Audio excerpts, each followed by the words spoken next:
Good morning, everyone. I am K. Narsimurthy. I work in a government first aid women's college, Tumkur, as an assistant professor of physics. I am going to present a video in the subject physics. This video is for session 30 and this is for Tumkur University students of second semester. Almost I have presented 29 videos. This is my 30th video. So almost 2 units I have finished. First unit the 15 videos and the second unit 15 videos. So totally I have presented 30 videos. This is the last video in the second unit. So that means to say I am completing the 2 units completely. So 2 units are over. Now in this 30th video I am going to solve some of the problems regarding the electromagnetic induction. Now when the name electromagnetic induction strikes our mind, we remember the very famous laws of electromagnetic induction, and those are the Faraday's law and the Lenz law. Faraday's first law says that whenever there is a change in the magnetic flux linked with a coil, an EMF is induced in the coil. EMF is induced in the coil as long as there is a change in the magnetic flux. And the second law says that the EMF induced is equal to the change in the magnetic flux. EMF induced is equal to rate of change of magnetic flux. E is equal to d phi by dt. And the Lenz law, which gives the direction of the induced current, which states that the current is induced in such a way that it opposes the cause for production. The induced current opposes the change in the magnetic flux. So that is why I have to include the minus sign in the equation. E is equal to d phi by dt, and that equation now it is modified as E is equal to minus d phi by dt. This negative sign clearly indicates that the induced EMF is opposing the change in the magnetic flux. E is equal to minus d phi by dt. Okay, right. So we have very few equations, that too very small equations. We don't have any lengthy equations in this electromagnetic induction chapter. Very small equation. One equation we come across is E is equal to d phi by dt. In fact, E is equal to minus d phi by dt. Another equation is the energy stored in the coil is E is equal to half Li square. Half Li square is another equation for the energy stored in the coil. Okay, right. Wait a minute, I got some call. Yeah, I'll start back. Yes, and that we have a very few equations, that too very small equations. It's very simple to solve the problems regarding this electromagnetic induction. Right, we'll move on to the first problem. The north pole of a bar magnet is brought towards a flat circular coil of 20 turns laying on the table. If the flux due to the pole passing through the coil changes from 1.5 milliweber to 9 milliweber in 0.2 seconds, what is the direction of current with respect to the observer looking down at the coil? Okay, so what exactly we need to calculate? So if the flux due to the pole is passing through the coil changes from 1.5 to 9 Tesla, what is the direction of current? We need to calculate current also. In fact, you make a correction over here. You have to find the current as well as the direction of current with respect to the observer looking down the coil. Fine. Alright. So earlier the flux was the 1.5 milliweber. After that the flux changed to 9 milliweber. So milli means 10 to the power of minus 3. If you convert this into Weber, you have to multiply that numerical value with 10 power minus 3. So I got phi 1, phi 2. And the time is also mentioned. T is equal to 0.2 seconds. So I need to calculate the EMF induced. Okay, right. So first let me calculate the change in magnetic flux. So flux earlier it is given phi 1, and flux after that is also given, it is phi 2, and the change in the magnetic flux d phi is equal to phi 2 minus phi 1. Phi 2 is 9 into 10 to the power of minus 3, and the phi n is 1.5 into 10 to the power of minus 3. So I can easily subtract and find the change in magnetic flux as 7.3 into 10 to the power of minus 3 Weber. So I got the change in the magnetic flux. With this change in the magnetic flux, I can get the EMF just by applying the Faraday's law of electromagnetic induction. So according to this Faraday's law, the induced EMF E equals d phi by dt. So it is rate of change of magnetic flux. So if I substitute it, it becomes d phi in the numerator, which is 7.5 10 to the power of minus 3 Weber, divided by the time, small interval of time, which is 0.2 seconds. If I do the division, I'll get EMF induced as 3.75 into 10 to the power of minus 2 volts. So I got an EMF, and they have asked me the direction of induced current. Here the direction of induced current is anti-clockwise. How can I say that it is anti-clockwise? Is it by looking the value of EMF induced? No. So I am judging it anti-clockwise. It's because of, let's go back and look the problem. Here the north pole of the magnet, bar magnet, is brought towards the flat coil. There is a coil here. I am bringing the north pole of the magnet.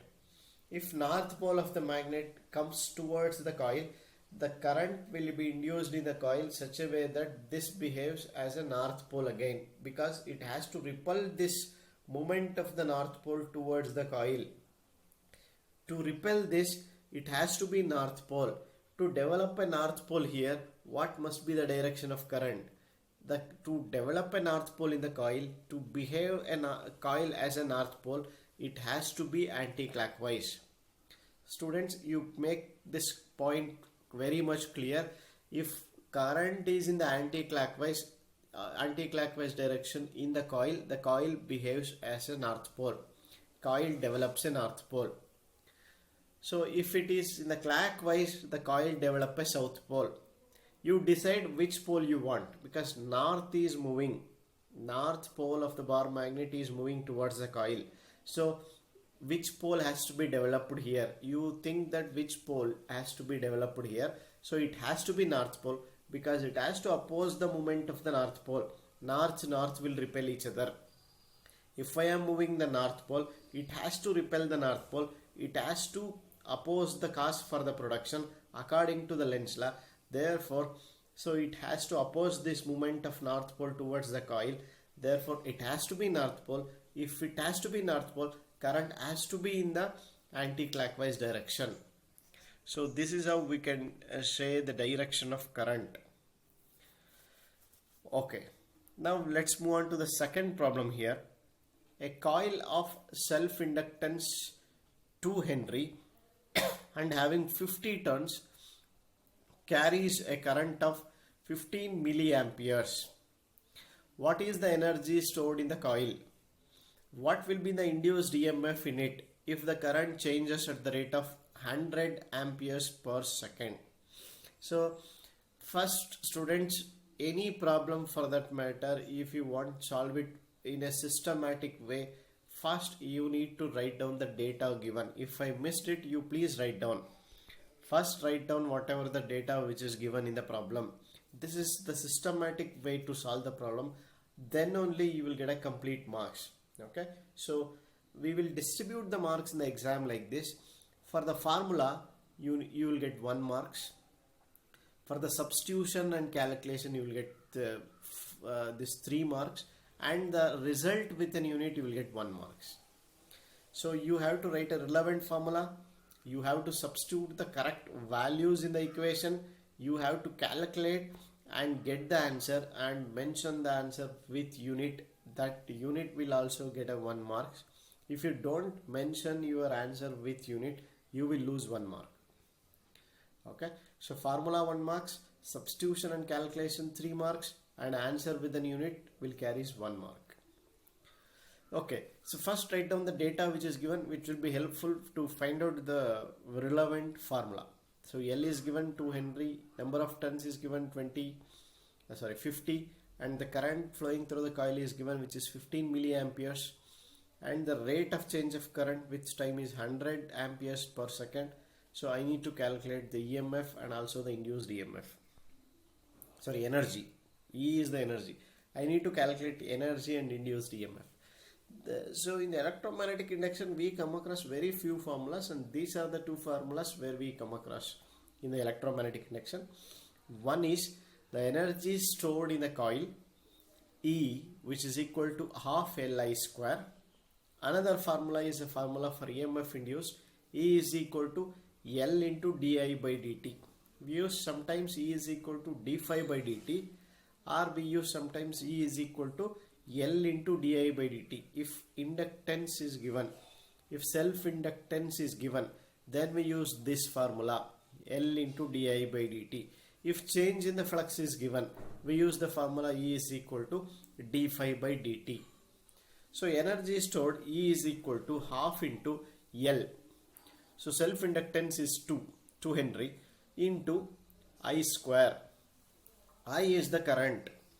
So current flowing is given, which is 15 milliamperes. You substitute it clearly and square it. You calculate with a calculator. You will get an answer for energy stored in the coil as 225 into 10 to the power of minus 6 joule. This is the energy stored in the coil, half Li square. Right. After that, let me calculate the induced EMF. The induced EMF E is equal to L into di by dt. L is given, substituted directly, 2 into di by dt is what the rate of change of current, and that rate of change of current is 100. So 2 into 100 will be 200. Very simple calculations. You will get EMF induced as 200 volt. So I calculate the energy stored in the coil, and I calculated the EMF induced in the coil, which is 200 volt. Very simple calculation, very simple formula. In this chapter, the problems are very, very simple. You will definitely score out of marks in this section. Alright, we'll move on to the next problem. A magnetic flux through a circular coil varies according to the relation phi is equal to 4t square plus 3, where phi is in milliweber and t is in seconds. First, calculate EMF induced in the coil at t equals 2 seconds, and second, the induced current in the coil if the resistance of the coil is 10 ohm. Okay, so we need to calculate two things here. One thing is EMF induced in the coil for the very small time t, 2 seconds. Another thing is induced current in the coil if the resistance is 10 ohm. Right, let me try this out. Yeah. So we have the flux which is given, d phi is given 4t square plus 3. It's an equation. The change in the flux is in the form of equation. Let's not worry about it. What we exactly want is the rate of change of flux. I mean to say d phi by dt. It is actually the phi. It is not d phi. It has to be phi. Phi is equal to 4t square plus 3. Differentiate with respect to t. We will get d phi by dt, which is equal to 8t. So this implies that for t is equal to 2 seconds, will be the rate of change of magnetic flux with time. Substitute t as 2 and you will get 16 milliweber. So I got this rate of change of magnetic flux as 16 milliweber. Right, R is also given 100 ohm. You can calculate the induced EMF and induced current. For induced EMF, we know the formula, which is d phi by dt. E is equal to d phi by dt is the formula for induced EMF. And d phi by dt we already calculated. It is 16 into 10 to the power of minus 3 volt. Okay, directly write this, and this is what the EMF induced in the coil. When you want to calculate the current through the coil, you apply a simple Ohm's law. This Ohm's law says that the current is equal to voltage divided by resistance. So use this simple Ohm's law. Voltage is 16 into 10 to the power of minus 3 and resistance is 10. Substitute it and you will get the answer as 1.6 into 10 to the power of minus 3 amperes. So current equals 1.6 milliampere. So I got the current. I found the EMF induced and I got the value of the current. Yes. We'll go to the next problem. An induction coil of self-inductance 10 millihenry has a resistance of 10 ohm. If a battery of EMF 20 volt is connected across the coil, calculate the energy stored in the coil. Right. So very first thing you need to do is first write down the data. So you have to write down the data. If you correctly write down the data, 20% of the problem is solved. Okay. Then you search for a relevant equation. So then substitute it and calculate and get the answer. Write the answer with unit. Okay. So self-inductance is given, which is 10 millihenry. Resistance is given, which is 10 ohm, and the battery of EMF 20 volts is connected across the coil, and we need to calculate the energy stored in the coil. Yeah, it is a very simple formula for energy stored of Li square. For that I need to calculate the current. So you go to the simple Ohm's law, because I know the potential and I know the resistance.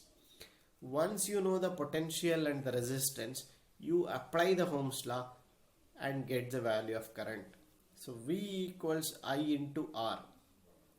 So with this Ohm's law formula, find the value of current. I is equal to V divided by R. So V is 20, R is 10. Substitute it. Very simple calculation. You will get 2 ampere. I got the current which is flowing through the circuit. Once you got the value of current, it is easy for us to calculate the energy stored in the coil. So energy stored in the coil will be half Li square. So this is a very simple formula. Substitute it. We know the value of inductance. The value of self-inductance is given. Okay, it is 10 millihenry. Okay, expressed in terms of 10 power minus 3 Henry, and the I is 2 ampere and square it 2 square. You calculate this with a calculator. You will get the value of energy as 20 millijoules. 20 into 10 to the power of minus 3 joule. So I found two things here. One is the current flowing in the circuit, and the second thing is the energy stored in the coil. Alright, this is our last problem. So here the current in a coil changed from 2 ampere to 0 in 0.05 seconds. Okay, so current is changing here with this very small time, 0.05 second. If the average EMF induced is 80 volts, so EMF induced is given. So what we need to calculate is, what is the self-inductance of the coil? I need to calculate the self-inductance of the coil L. So write down the data which is given over here. So the data is Di, which is the change in the current. It is 2 ampere to 0. 2 minus 0 will be 2 ampere. So change in the current is simply the 2 amperes. Now the current will changes with this small interval of time, and you note down this small interval of time dt, and this dt is 0.05 second. So the current is changing 2 amperes in a small interval of time dt, which is 0.05 seconds. Okay. Now, what is the average EMF induced? It is given the average EMF induced is 80 volts. So I need to calculate the self-inductance of the coil. Okay. So we have a formula for induced EMF. I can say there are two formulas. One is according to the Faraday's law of electromagnetic induction, it is E is equal to d phi by dt. It's a direct formula. You can use that formula, or either you can use the formula in terms of self-inductance. So EMF induced is equal to L into di by dt. Okay, here I cannot use that formula E is equal to d phi by dt, because in the problem the data d phi by dt is not given. The change in the flux is not given. So what is given here is the self-inductance. If self-inductance is given, the relevant formula is E is equal to L into di by dt. Okay, now E is equal to what exactly I want is the self-inductance. You just cross multiply this. You send this di by dt to the left hand side. It goes to the denominator, or if I take the reciprocal, it becomes dt by di. So substitute the values in that equation. So L is equal to EMF is 80 into the dt by di. dt is 0.05 seconds, and the change in the current, which I already calculated, it is 2 ampere. If you substitute and calculate, you will get self-inductance as 2 Henry. So I have found the value of self-inductance with an induced EMF given and the change of current which time is given. Right. So these are the books which I referred. You please go through it. You will get number of books with respect to this electromagnetic induction. In many books, at least in one book, you will get some 20 problems. Go on solving the problems. If you solve the problems, the skill will be developed. That is what actually the important will tackling a new problem. It is the skill. It is the basic competency is what actually important while solving a particular problem. So develop that competency, develop that skill. You can tackle any problem for that matter. So these are some of the examples which are given. I am not sure that in a question paper you will get same problem. So it is the skill which you are developing with this. You develop the relevant skill, develop the competency, so that you can easily solve any problem which is given in the exam. Okay. So how this skill is developed, how this competencies is developed, it's just by practice. Go on practicing more and more number of problems. You definitely you will develop a self-confidence. You will develop that problem solving skill, and definitely it will be easier for you to solve the problems which is given in the question paper, which is given in the exam. So thank you very much.